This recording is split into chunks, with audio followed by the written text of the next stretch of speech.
They said he fell off the monkey bars, the teacher whispered, her breath trembling against the noise of children singing about kindness and stars. I didn't answer her right away. The music was too bright, the paper stars above the stage fluttering from the heat of the spotlights, and all I could see was my grandson, standing stiff in the second row, pretending to smile. I had come without an invitation. They hadn't told me about the play. I'd found out from a flyer taped to the grocery store window. I thought maybe if I sat in the back, quiet and small, no one would mind. But then the teacher saw me, and her face went pale, and she came down the aisle to whisper those words, the kind that take all the air out of a room. Your grandson has bruises. The sentence didn't make sense at first. It hung there like dust after a collapse. I'm 74 years old, and I know when someone is trying to be careful. The way she touched my arm, light, professional, frightened, told me more than the words. She wanted to tell me and not tell me at the same time. She glanced toward the front row where my son and his wife were sitting, straight-backed, immaculate, their faces shining in the soft glow of the stage lights. When they turned their heads and saw me, both of them froze, like mannequins suddenly aware of being watched. My daughter-in-law's smile cracked. My son's jaw locked. For a moment, no one clapped. No one breathed. Then the music swelled again, covering the silence that had already said too much. After the play, I lingered near the door, pretending to fix my coat button. Parents rushed past with flowers and cameras. Children shouted, running in their paper crowns. My grandson walked beside his father, holding his arm too close to his body. When he saw me, he blinked once, startled, as if I had stepped out of an old photograph. "Grandma," he whispered, and then looked down at his shoes. My son stopped walking.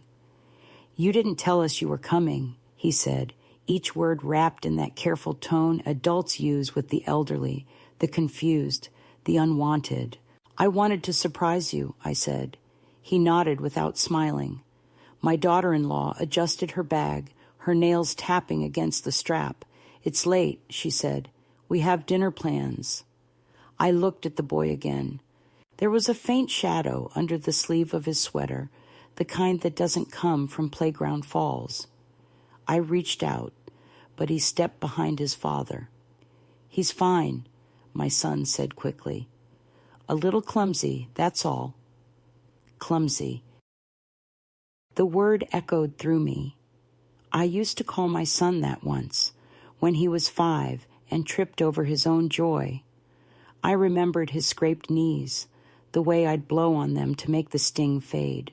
Now he stood taller than I'd ever been, a man whose voice carried authority even when it trembled. I could have believed him, maybe, if his eyes hadn't darted away. Behind him, my daughter-in-law kept her smile frozen like a painted mask. She said something about traffic and gently steered the boy toward the parking lot. I stood there, surrounded by deflated balloons and the smell of spilled juice, and realized I had become an intruder in a family I once built with my own hands. The teacher came up again, her face pinched with something between guilt and duty. "Mrs. Hale," she said softly, "if you'd like to talk sometime privately." She didn't finish. She didn't have to. Her cars lined the curb, headlights blinking in the dusk. I watched as my son's SUV pulled out, his wife in the passenger seat, my grandson's small face pressed against the window for a moment, then gone. I walked to the bus stop, the flyer still folded in my purse, the paper damp from my hand. The city lights flickered in puddles, and somewhere a siren wailed, lonely and thin. I thought of the bruise, of the way the boy's sleeve had slipped, of the teacher's whisper that had carried more courage than most shouts. I told myself it could be nothing, that maybe children still fell from monkey bars, that maybe I was overreacting. But deep down, something older than fear spoke up, the same instinct, that once woke me in the night when my son coughed in another room. It said, "Look again. Don't let them close the door on him." When I reached my apartment, the lights were still on. I hadn't turned them off that morning. I'd been too busy deciding whether to go to the play at all. On the table lay the half-finished scarf I'd started knitting for my grandson last winter. The yarn was the color of ocean water, soft and forgiving. I sat down, took up the needles, but my hands refused to move. All I could see was that small arm, those purple marks that didn't look accidental. The heater hissed softly, the clock ticked without hurry, and I realized I was waiting. For what, I didn't know. A call, an apology, a reason not to believe what I'd seen. None came. That night I dreamed of the school gym, empty now, chairs stacked against the wall, the paper stars drooping in the dark. In the dream, the teacher's whisper echoed endlessly, looping back on itself until it became my own voice. Your grandson has bruises. When I woke, I wasn't sure if I'd spoken aloud. The room smelled faintly of wool and dust, the smell of every quiet house where no one visits anymore. I got up, poured myself a cup of cold tea from the counter, and stood by the window. Down below, a cat crossed the street, quick and silent. The sky was the color of bruised skin. I told myself I would call tomorrow, not to accuse, not to confront, just to ask how he was, to hear his voice, to know that the world hadn't tilted as far as it seemed. But even as I made the promise, I knew it was the kind of lie we tell to keep breathing. I'd seen too many truths dressed as accidents, and I knew, with the kind of certainty that comes only from age and loss, that once a teacher whispers like that, the world never goes back to ordinary. 2 days passed before I called.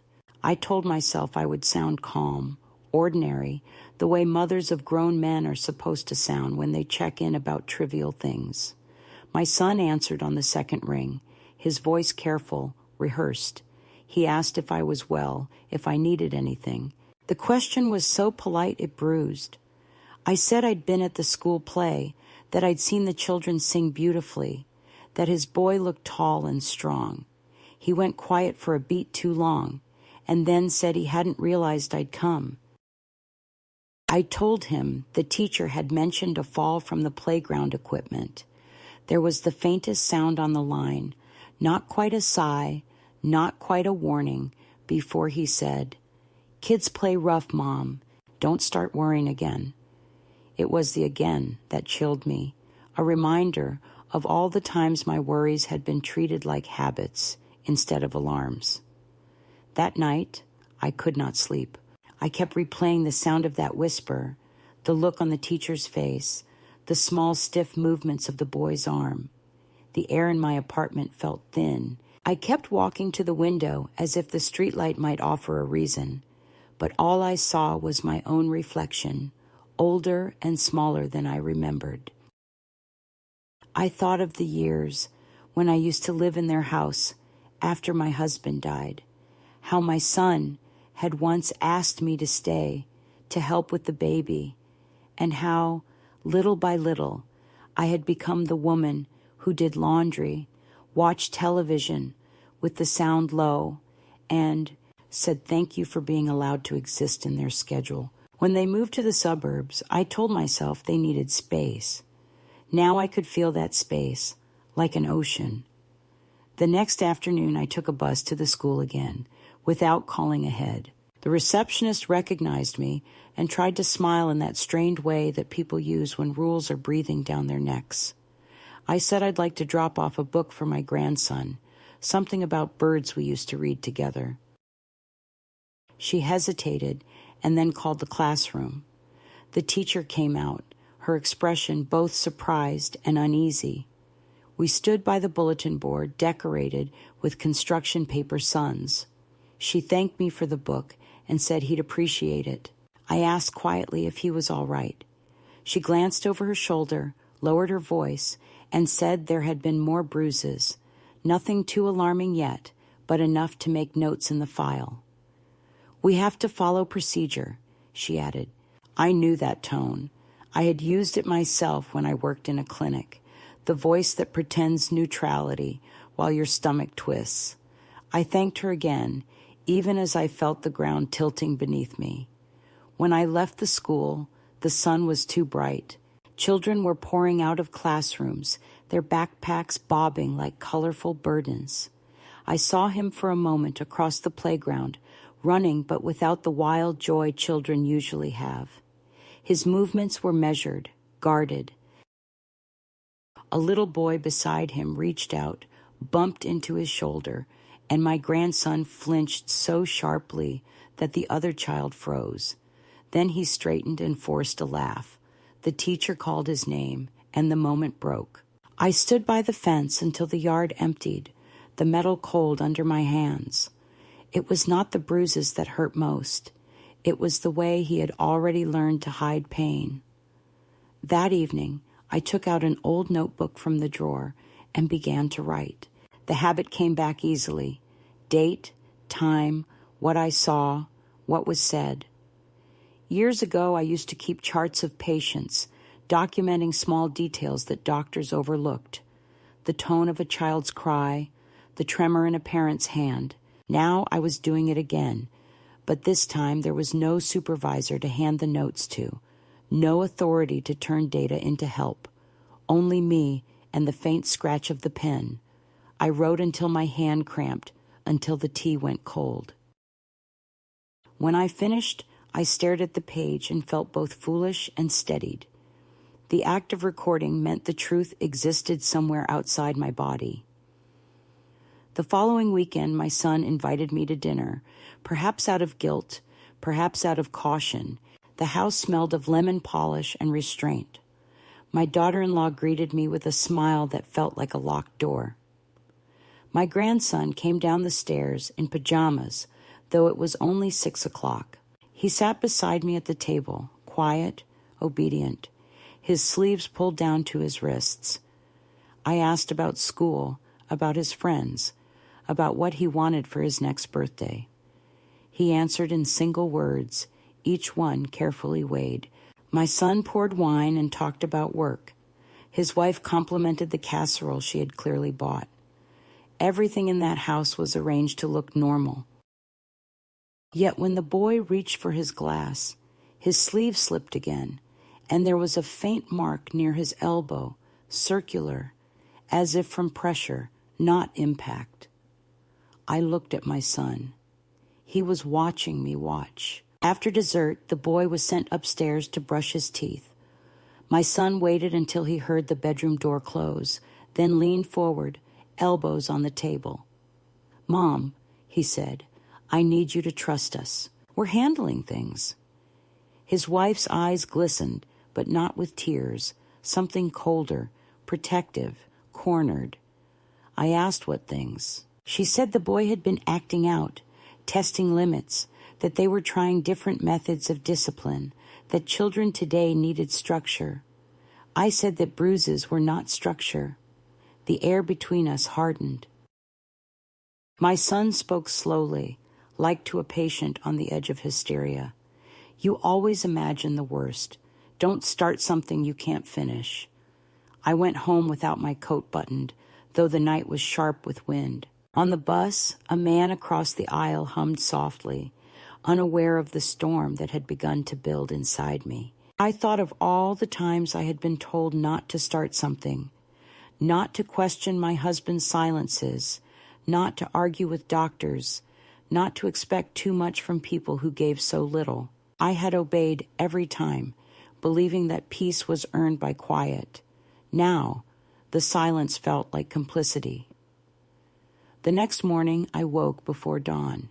The city was still blue and half asleep. I made coffee and sat by the window, the steam fogging the glass.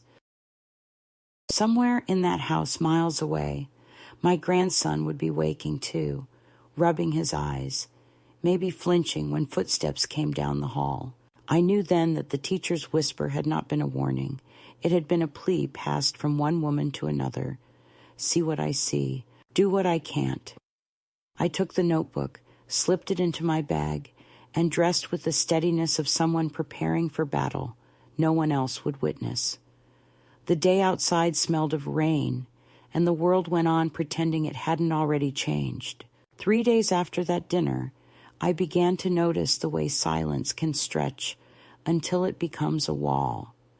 I called once, twice, then stopped, because even my own voice sounded unwanted in the quiet.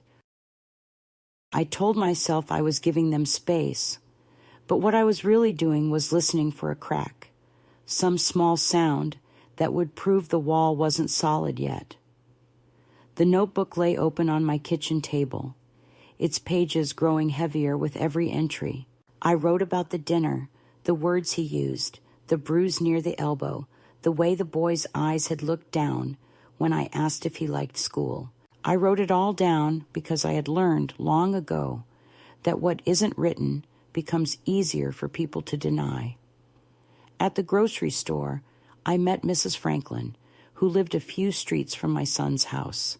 We'd once exchanged pleasantries over hedges when I still helped with the garden. Now she squinted at me, her expression the careful neutrality of someone who has heard gossip and isn't sure whether to believe it. She said she'd seen the boy sometimes walking home with his father, and he looked awful tired for a child that age. I smiled thinly and said that children grow fast, that tiredness is part of it, and she nodded in relief, eager to close the subject. On the walk home, I felt the sting of cowardice. People always prefer to believe that weariness in children is just growth. It's easier that way. When the next week came, and I still hadn't been invited over, I took the bus again. It was raining lightly, that kind of fine mist that makes everything shine and ache at the same time. Their house looked like a picture from a magazine, trimmed hedges, polished steps, curtains in symmetrical folds. I rang the bell twice before my daughter-in-law opened the door. Her smile stretched so wide it almost looked painful. "Oh," she said, "you should have called first. We're just about to leave." Her tone was sweet, but the doorway behind her smelled of cooked vegetables and evening fatigue, not of departure. I said I'd only come to drop off a sweater I'd knitted for the boy, soft gray wool with a small blue stripe across the chest. She took it carefully, holding it like evidence, and promised to give it to him later. I asked if I could see him for a minute. Her body shifted slightly, blocking the hallway. "He's resting," she said. "He had a bit of a tantrum earlier. You know how children can be." I did know. I also knew what it looked like when a house becomes afraid of sound. There was no television, no footsteps, no laughter, just the faint hum of the refrigerator and the smell of something antiseptic beneath the cooked vegetables. "Tell him I stopped by," I said. "Tell him Grandma loves him." She nodded and closed the door gently but firmly, the way you close a drawer that might open again if you're not careful. I stood there for a moment, the rain making small rivers down the steps, then turned and walked toward the bus stop. I didn't cry. That's something people never understand about women my age. Tears are a luxury of those who still believe someone will notice them. That evening I called the school again, but the teacher was in a meeting. The receptionist said everything was fine and that the boy had perfect attendance. Her voice had the practiced brightness of someone reading from a script. I thanked her and hung up. I sat at the table for a long time, my fingers pressed against the cool ceramic of the mug. The city outside my window looked distant, like a photograph slightly out of focus. I wondered if anyone else in the world was thinking about that child at that exact moment, or if I was the only one carrying him in the mind's small, endless loop. A week later, a letter arrived, not from my son or the school, but from the church I used to attend. It was a newsletter about community outreach programs, but near the end was a note about volunteers for the Children's Mentorship Project. I hadn't set foot in that church since my husband's funeral, yet the thought of a place where children still laughed without fear drew me. I started volunteering twice a week, reading aloud to first graders. I told myself it was just to stay busy, but the truth was simpler. I needed to remind myself what normal looked like, what unafraid eyes looked like, what it sounded like when laughter didn't stop abruptly for no reason. The children there were noisy, impatient, alive. Each time I left, I walked home both lighter and heavier, because joy seen too closely when you're worried about one child feels like a kind of betrayal. I sent a small package to the house, books, colored pencils, a note in careful script, for rainy afternoons. Love, Grandma. It came back 3 days later, the box unopened, marked Return to Sender. The handwriting on the label was my daughter-in-law's, neat and controlled. I stared at it until the letters blurred, until the word return looked like a command instead of a postal instruction. That night, I didn't write in the notebook. I just sat at the table, the package beside me like a companion, and listened to the hum of the fridge, the only sound in the apartment that still meant continuity. A month went by. The teacher stopped answering my calls. When I went to the school in person, the receptionist smiled tightly and said the family had updated their contact preferences.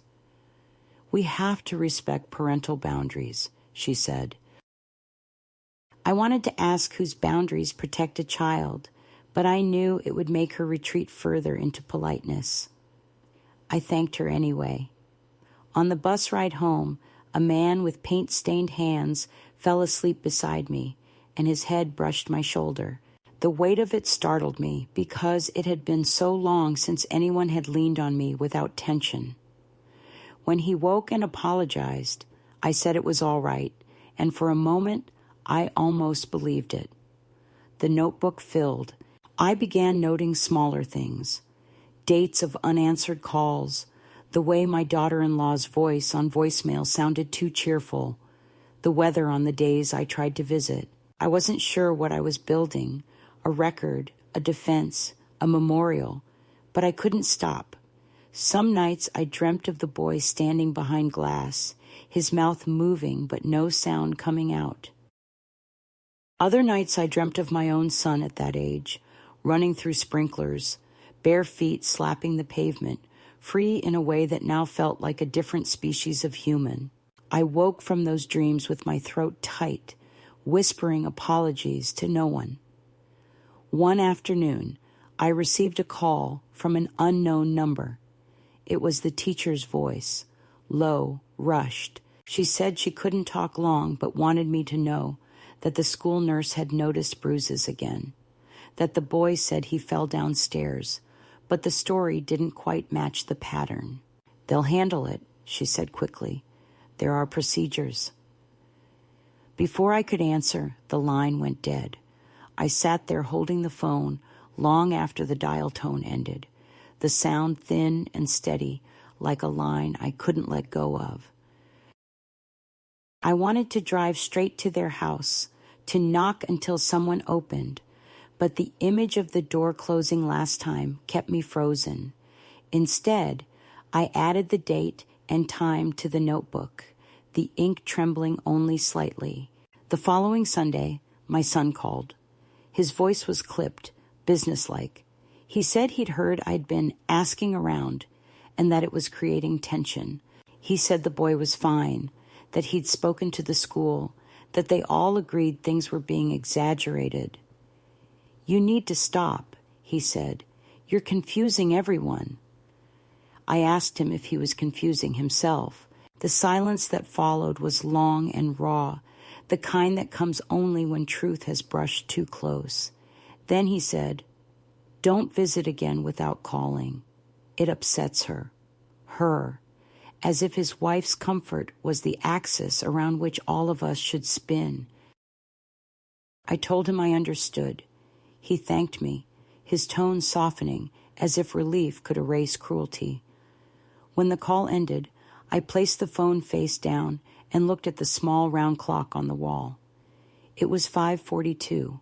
The second hand ticked steadily, measuring how long a woman can sit still before deciding that obedience has expired. From that day on, the house phone felt heavier each time it rang.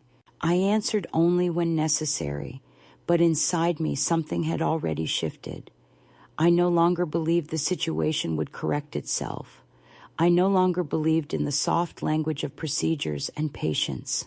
I believed in what I'd seen, the bruises, the flinch, the silence. The first escalation wasn't a scream, or a confrontation, or even a decision spoken aloud.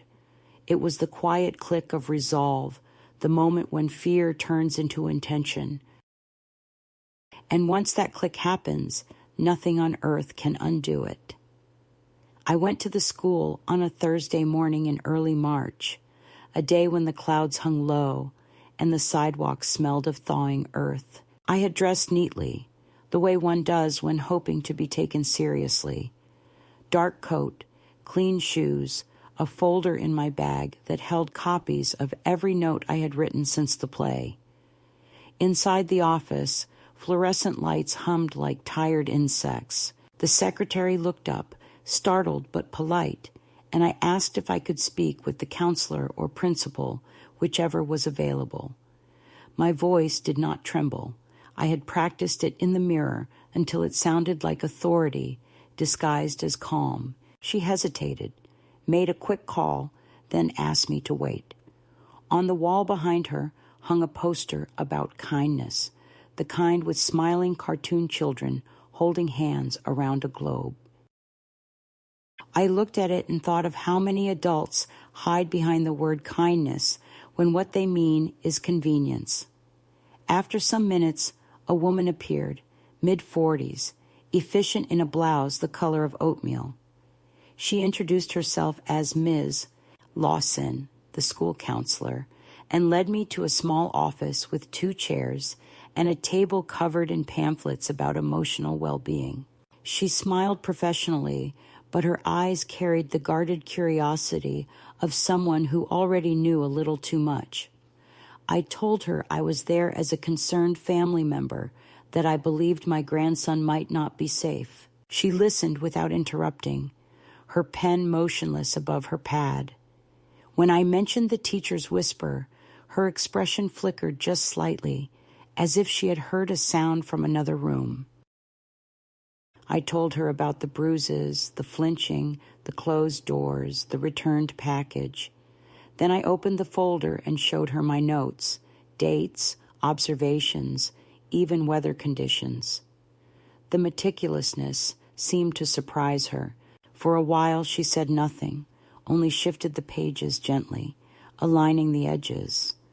When she spoke, her tone was careful. "Mrs. Hale," she said, "we appreciate your concern. The safety of our students is very important. There are protocols," that word again. I asked what those protocols were. She explained in phrases that sounded memorized: monitoring, documentation, communication with parents, reporting when necessary. Each term came out smooth and bloodless. I asked if she believed my grandson was safe. She paused, folded her hands, and said, "We are looking into it." I wanted to ask who "we" was, but the answer already glimmered between us. An invisible committee that would meet quietly somewhere far from the child himself. Still, there was something in her eyes. Not agreement exactly, but a crack of unease that let me know she understood more than she was allowed to admit. When I left, the sky had begun to clear.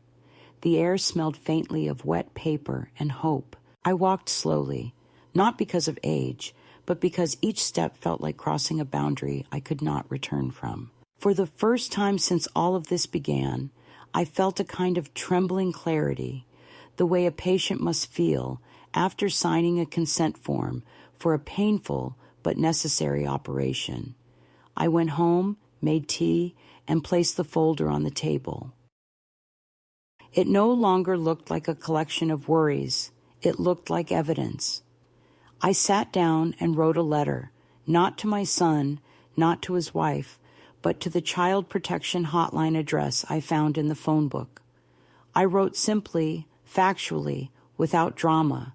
I listed everything I had seen, everything I had heard, attached a copy of my notes, and ended with a single line. I am willing to speak in person, if needed. When I sealed the envelope, my hands were steady. I mailed it the next morning before dawn. The post office was still half dark, and the clerk behind the counter yawned as he stamped it. I walked out into a street that smelled of coffee and bus exhaust, and felt, for the first time in months, that my breath belonged entirely to me. I did not imagine myself as a savior, only as someone refusing to keep a secret that wasn't mine. That evening I called the school again, but this time I left no name, just a message. Please make sure the boy in room 3B is seen by the nurse. Then I hung up. It was an act of cowardice, perhaps, or of courage. I couldn't tell the difference anymore. Days passed without response. I kept expecting a knock on the door, a phone call, something. Nothing came except silence and bills. The stillness began to feel deliberate, as if the world had chosen to hold its breath around me. I walked more than usual, wandering through parks where children still played without caution, their laughter sharp and free. I envied the mothers on benches, their casual glances toward the playground, their assumption that the world would not turn against them. Each afternoon I returned home to the same small apartment, the same ticking clock, the same unbroken waiting. Then one evening, a letter arrived from the Department of Child and Family Services. It was brief, printed on pale gray paper. They thanked me for my concern and informed me that an evaluation was underway, but that confidentiality prevented them from sharing details. The letter ended with a phrase that both relieved and terrified me. Appropriate steps are being taken. I read it 3 times, folded it neatly, and placed it beside the kettle. I should have felt triumph, but instead there was only a hollow fatigue. Appropriate steps are the kind that move slowly while children grow silent. The next Sunday, I went to church for the first time in years. The pews smelled of lemon oil and memory. The sermon was about faith as endurance. I listened politely, but my mind kept circling back to the boy, to the bruise beneath the sleeve, to the quiet in that house. I realized faith had nothing to do with waiting. It was the courage to act without permission. When the service ended, I lit a candle, not for hope, but for steadiness. A week later, the phone rang. It was a woman from the agency. She asked if I could come in for a statement. Her tone was neutral, but not unfriendly. I went the next morning. The building was gray, functional, with a smell of coffee and paperwork. The interviewer, a young man in a wrinkled shirt, asked precise questions. Dates, conversations, relationships. He wrote everything down carefully, nodded often, avoided eye contact during the harder parts. When we finished, he thanked me for coming forward and said, "We can't promise outcomes, but your involvement matters." I walked out, feeling both diminished and expanded, like someone who had given away a piece of herself that could not be retrieved. That evening I sat by the window watching the streetlights come on one by one. I thought about my son as a boy, about the way he used to hold his breath underwater just to prove he could, and how I would stand at the edge of the pool, counting silently, waiting for him to surface. Back then, he always did. Now I didn't know which of us was drowning. I wanted to believe the investigation would wake something in him, some memory of gentleness. But belief at my age is fragile. Still, for the first time in months, I slept without dreaming of bruises.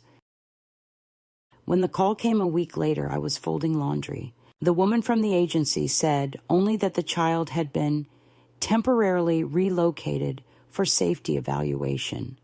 She could not give me details, but assured me that he was with a foster family for observation. I thanked her, my voice a whisper. After we hung up, I stood still for a long time, one of his small shirts pressed between my hands. Relief and grief mixed until they became the same feeling. I knew this would not be the end. It never is.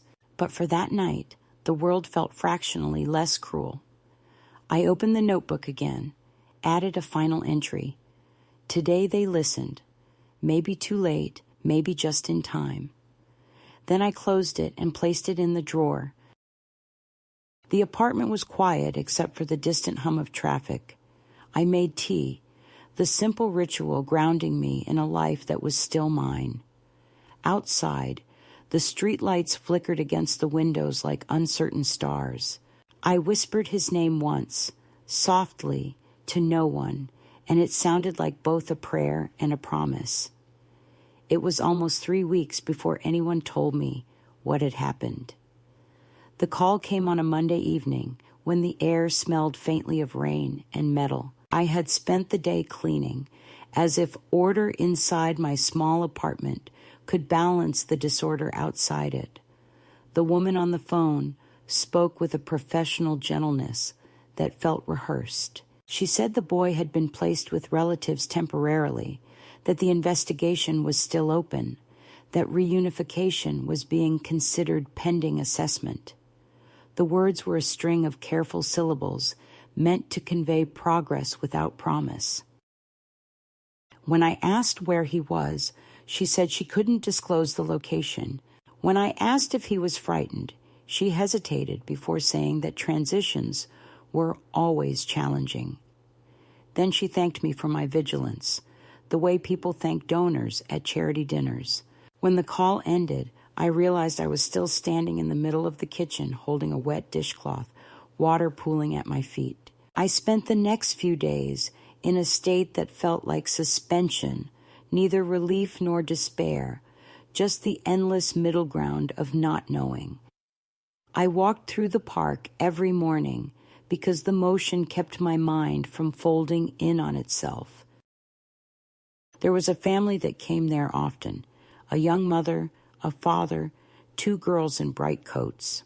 The father pushed the swing, the mother filmed on her phone, and every time the children shrieked with laughter, the sound struck something inside me that was both joy and mourning. I wondered if my grandson was somewhere similar, in a park with other children, pretending the world had not rearranged itself. A week later, my son came to see me. He didn't call first. I heard the knock and knew immediately who it was. The rhythm of it carried impatience. When I opened the door, he was standing in the hallway, pale, thinner than I remembered, his tie loosened, his eyes ringed with sleeplessness. "Can I come in?" he asked, though it sounded less like a question than a warning. I nodded. He stepped inside and looked around as if the room itself offended him. "They took him," he said flatly. "They said there were concerns. They said someone reported us." He didn't look at me when he said it. "I can't imagine who would do that," I said quietly. He turned then, and for a moment I saw the boy he used to be, the one who used to bring me pebbles and call them treasures, but the softness vanished as quickly as it appeared. "You always think you know better," he said. "You always have to interfere. You've destroyed our family." I wanted to tell him that I hadn't destroyed anything, that I had only pulled back the curtain he had drawn across their suffering, but the words wouldn't come. He paced the small living room, his movements sharp and restless. "Lisa is falling apart," he said. "She cries all the time. The neighbors are talking. Do you understand what you've done?" I told him that what I had done was protect a child. He stopped then, staring at me as if the word protect was foreign to him. "We loved him," he said. "We still do." I asked if love had left those bruises. His face went still. You don't understand what it's like, he said finally. He lies. He exaggerates. He makes things sound worse than they are. You've believed him over your own son. I wanted to scream that I had believed the marks on his skin, the flinch in his shoulders, the silence at dinner, but I only said, I believed what I saw. He took a deep breath, his hand shaking slightly. They're investigating us for abuse, Mom. Do you know what that means? It means our names are on a list. It means people will never look at us the same. His voice cracked then, not with guilt, but with wounded pride. You've made us monsters. I thought of all the years I had spent teaching him compassion, the bedtime stories about courage, the small lessons about owning mistakes. I thought of how carefully I had built the scaffolding of his conscience, only to watch him climb down from it when adulthood demanded convenience. I didn't make you anything, I said.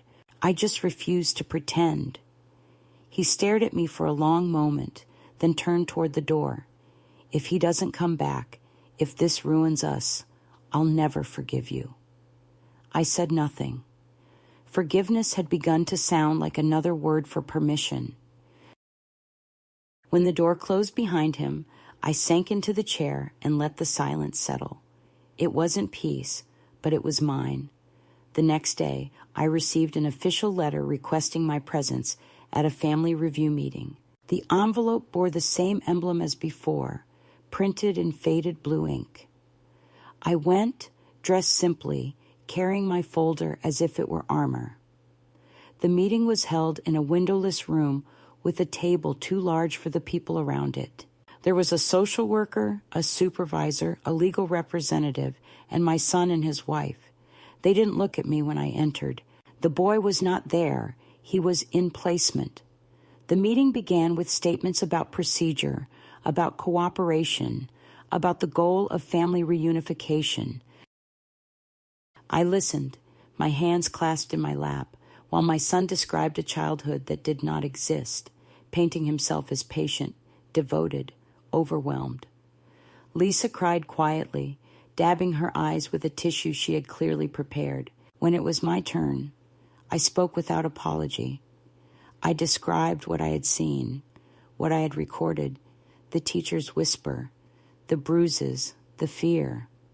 The supervisor nodded occasionally, her pen moving without pause. My son interrupted once, his voice rising, but the lawyer touched his arm, signaling restraint. At the end, they thanked me for my cooperation and reminded us all of confidentiality. My son and his wife left without a word. The social worker lingered for a moment, stacking papers. She looked at me and said, "You did the right thing, but it's never easy to be the one who sees." I nodded, though I wasn't sure if right was the right word anymore. Outside, the air was damp, and the city looked washed out, like an old photograph. I took the long route home, passing by the school. The playground was empty, the swings moving faintly in the wind. I stood there until my legs ached, as if waiting for a ghost. Weeks blurred. I tried to focus on small things, laundry, letters, the volunteer work, but the waiting hollowed me out. Each day I checked the mail for news. Each night I dreamt of doors closing. Then, one afternoon, the phone rang again. It was a different social worker, a man this time, polite but brisk. He said the boy was being moved again, this time to a different home, while further assessments were made. I asked if he was all right. He said the child seemed withdrawn, but stable. "That's normal," he said. Adjustment takes time. I thanked him, but after the call, I sat for a long while, staring at the phone, wondering how many times a child could be relocated before stability ceased to mean anything. A few days later, a plain envelope arrived with no return address. Inside was a drawing, crayon lines of a house, a sun, and a stick figure with gray hair. Underneath, in uneven letters, it said, "Hi, Grandma." My hands shook as I held it. There was no signature, but I didn't need one. I pressed the paper to my chest and felt something inside me loosen. For the first time since the play, I allowed myself to cry, not out of despair, but out of the unbearable relief of proof. He was somewhere. He remembered. That evening, I decided to write to him. I didn't know where to send it, but writing felt like reaching. I told him that I missed him, that he was brave, that no matter what anyone said, he was not at fault for the chaos around him. I told him that love sometimes looks like distance, that grown-ups make mistakes, even when they believe they're protecting. I ended with the same words I used when he was small. "Sleep easy, my boy. You are safe in my thoughts." I sealed the envelope and left it on the table. A letter without an address, but full of direction. The next morning, there was another knock. It was not my son this time, but a man in a gray suit with a badge clipped to his pocket. He introduced himself as a representative of my son's legal counsel. His voice was courteous, impersonal. He handed me a document, a notice advising me to cease contact with the family during ongoing proceedings.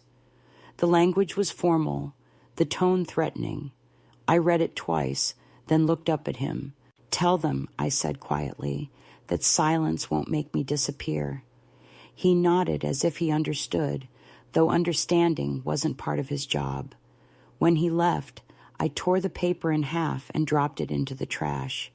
Days turned into weeks. I began receiving calls from numbers I didn't recognize, hang-ups that left only the echo of breathing. I suspected my son, but didn't confront him.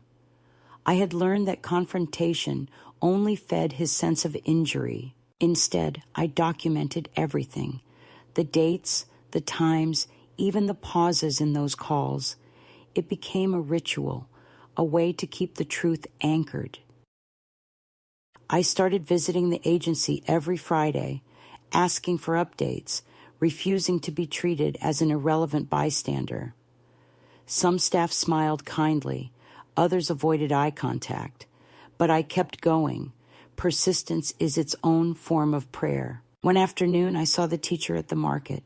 She looked startled at first, then relieved. We stood near the produce section pretending to inspect apples. She told me she'd heard about the investigation, that she hoped the boy was safe, that she'd done what she could. I thanked her and said that sometimes doing what we can is the only way to survive ourselves. She nodded, eyes glossy with unshed guilt. As we parted, she pressed my hand briefly. That small touch felt like a confession. A month later, the agency informed me that the case was reaching its conclusion. The boy would likely return to his parents under supervision. I felt the air leave my lungs. I asked if that was wise. The social worker said, "Families heal best together." I wanted to ask what happens when the wound is the family itself, but I didn't. Instead, I thanked her and went home. That night, I sat in the dark, the only light coming from the street lamp outside. I thought about my son's last words, about the child's drawing, about how justice and mercy rarely live in the same house.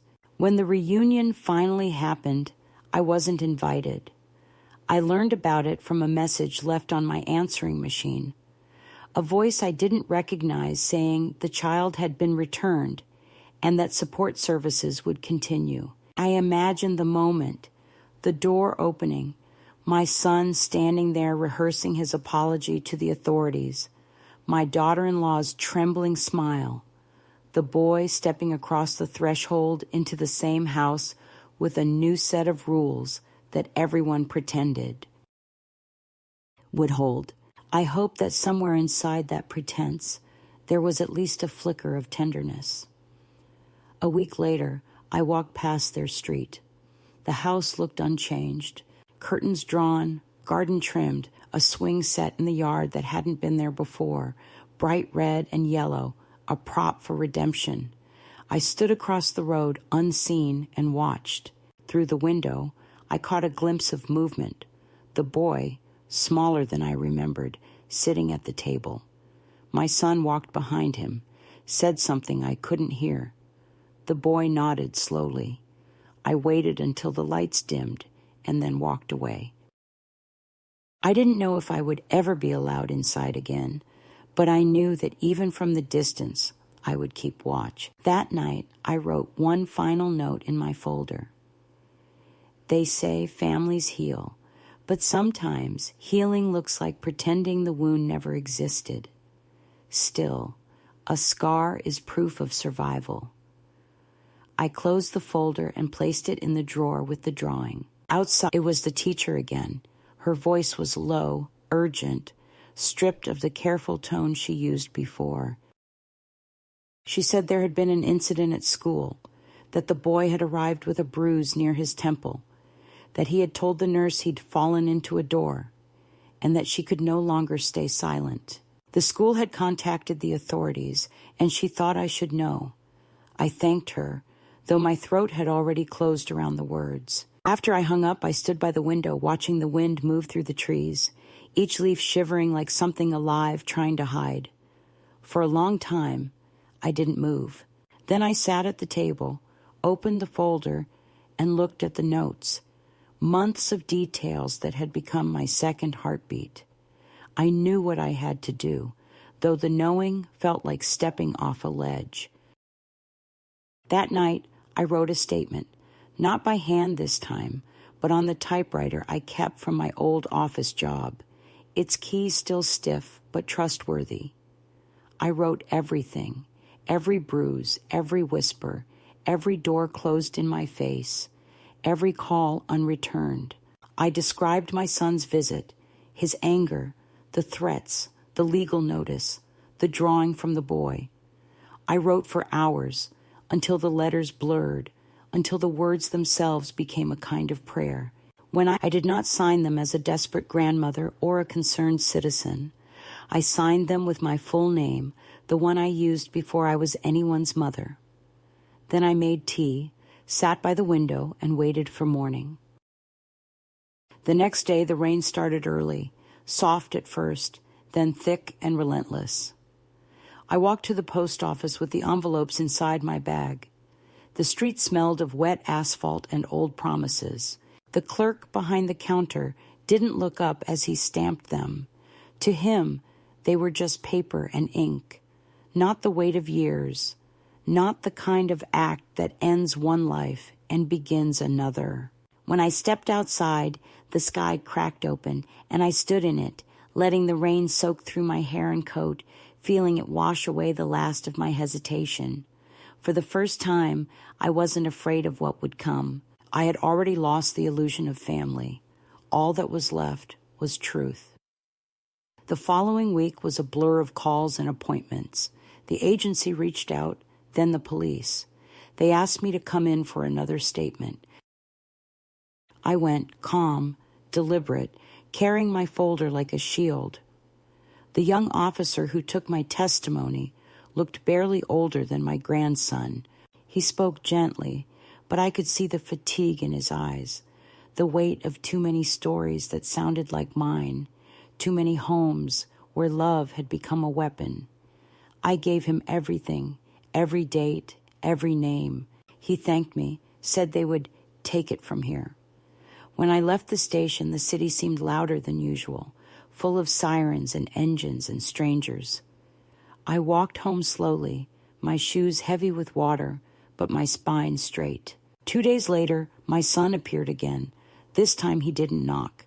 He burst into the apartment, his face red, his hair damp with sweat.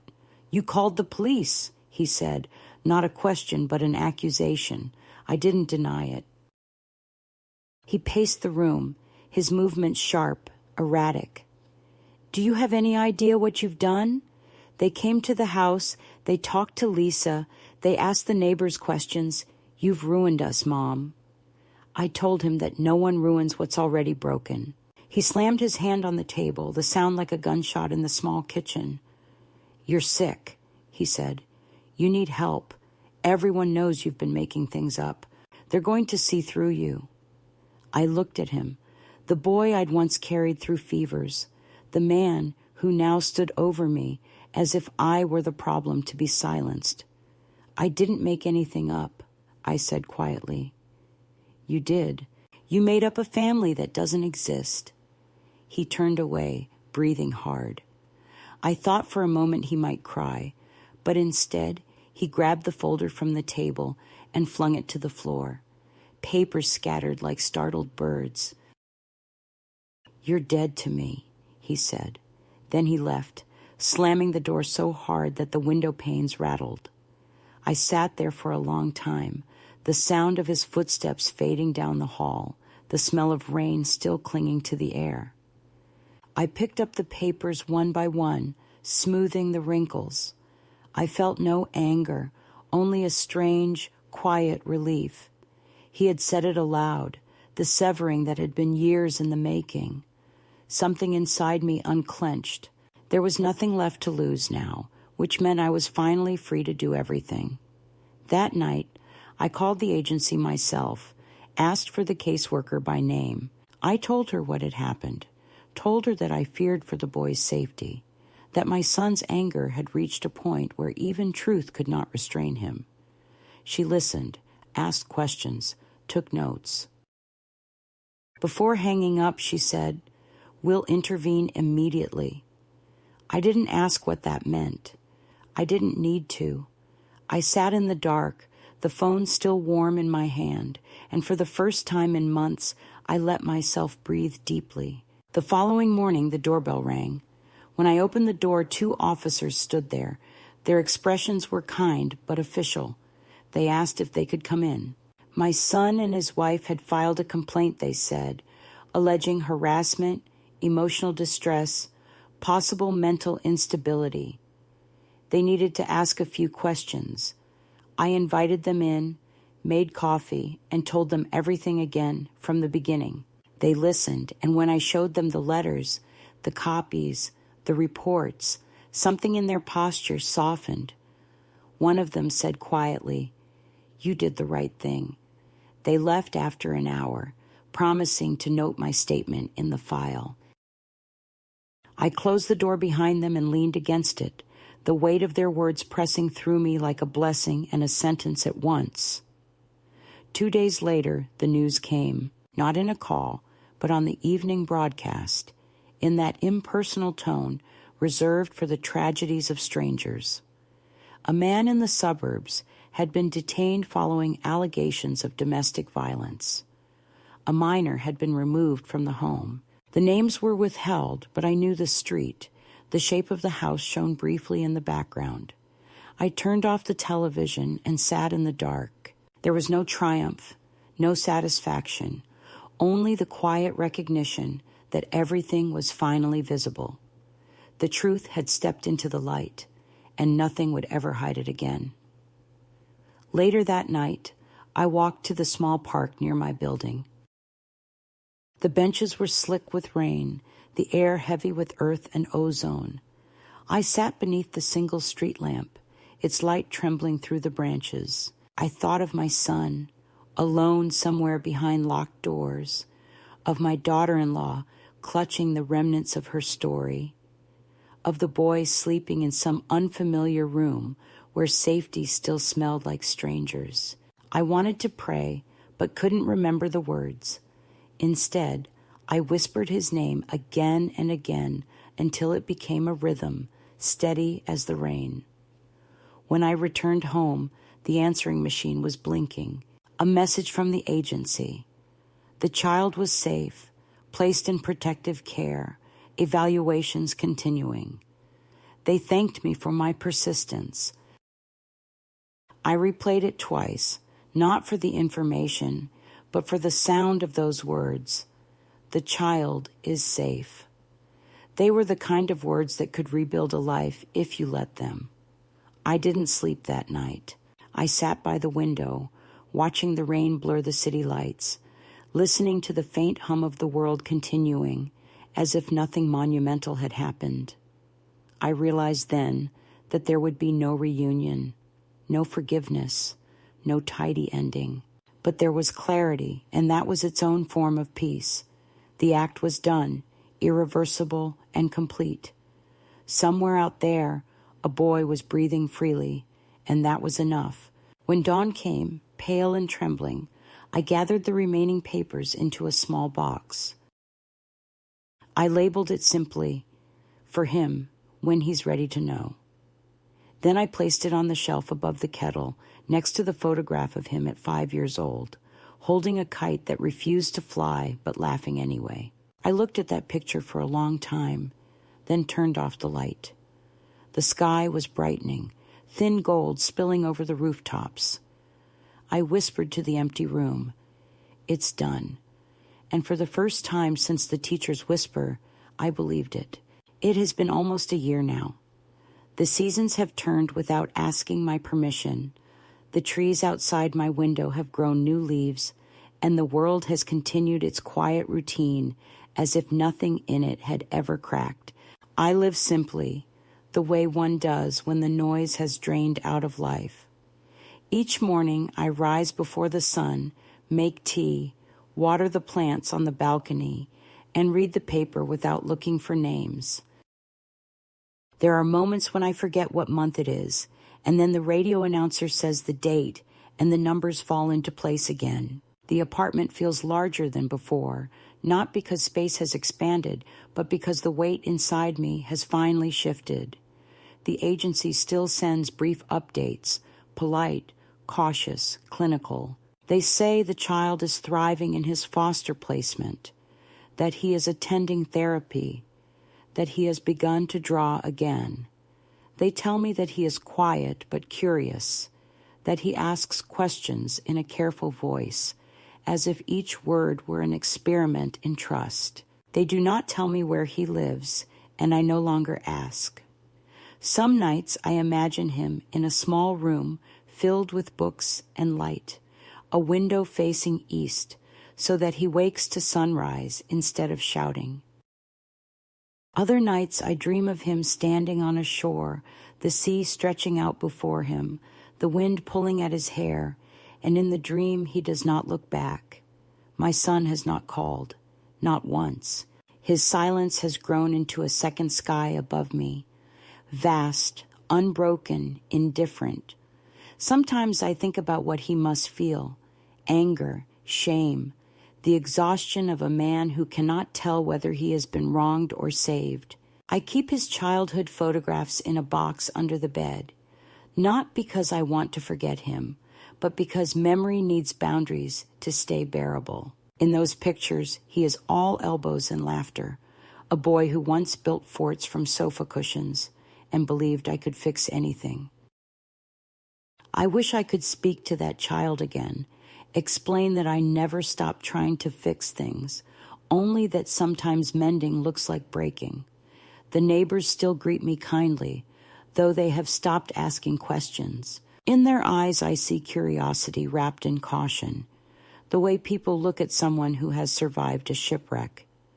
They want to know the story, but not the water that filled the lungs. I volunteer at the school again, reading stories to children in the library every Wednesday.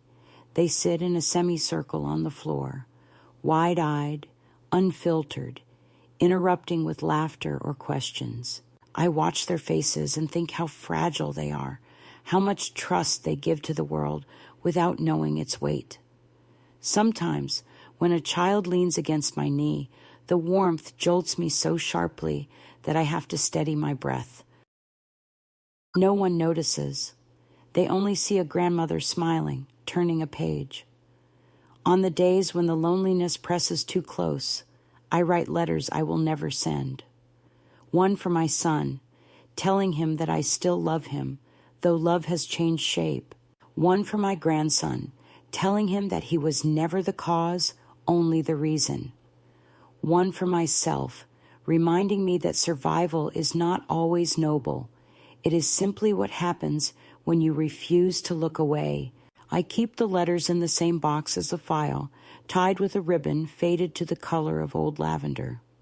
Perhaps one day someone will find them and understand that courage does not always roar. Sometimes it whispers across years, There are mornings when I walk to the park, the same bench, the same tree, the same rhythm of bird song. Children play on the swings, their shoes flashing in the sunlight, and I sit quietly, invisible among the noise.